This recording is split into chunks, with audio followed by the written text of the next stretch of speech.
Horwitz right now. He's with BubbaTrading.com. He's based on the edge of the trading floor in Chicago. We covered the grain markets, and he already called that one a day ahead of time, what could happen. And he also talked about a possible collapse in this cattle market.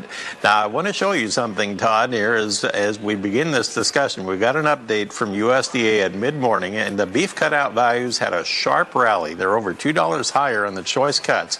They're up $2.18.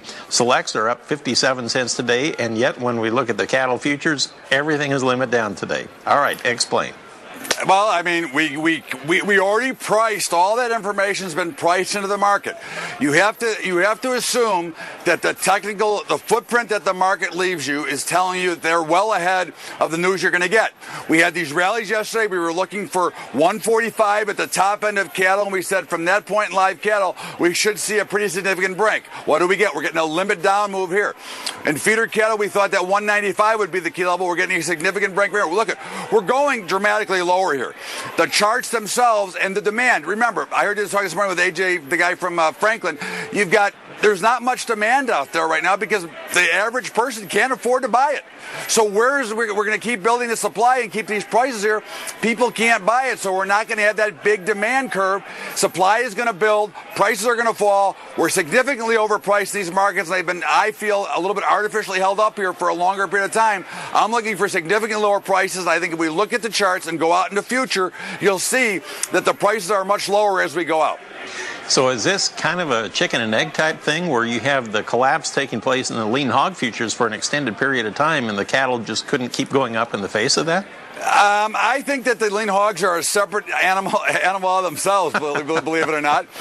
You know, 60 was a key level. Now we're coming down to basically real serious lows here, and basically nobody cares. Now I'm going to say this: I would actually very seriously consider stepping in here and buying some hogs if I had a little money to gamble with, because this is not a great footprint, but this is a good spot. You're going to get, I will guarantee it, because by the time I come on next week, there'll be a dead cat bounce in this market. Now, 2 days in a row, we've tried to bounce these markets, and the sellers have come in and met them handily. But we're going to get to a price. You know how you say, Marlon, high prices cure high prices? Yep. Well, at some point, low prices are going to cure these low prices, and they're going to trap these shorts on the bottom here because they've been overselling. The boat is getting too loaded up.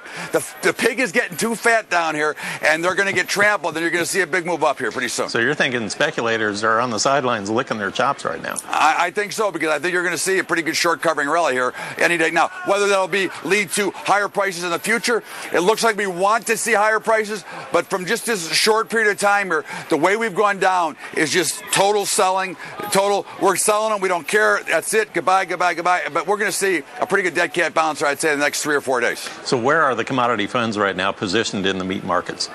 Well, I think that they are fairly neutral to the long side in cattle, which is obvious, which is fairly obvious why we've held up here. I think they're going to get run over here themselves, and I think that they're positioned to the short side of hogs, and I think that you're going to see, again, they'll be scrambling because it'll take that bigger volume to move these the way I think they're going to move, and I do think you're going to see these moves because we were just coming off those. If you remember, just 2 weeks ago, we were down about another 8% from where we are in the cattle markets, and we've had this dead cat bounce, which we were expecting to see.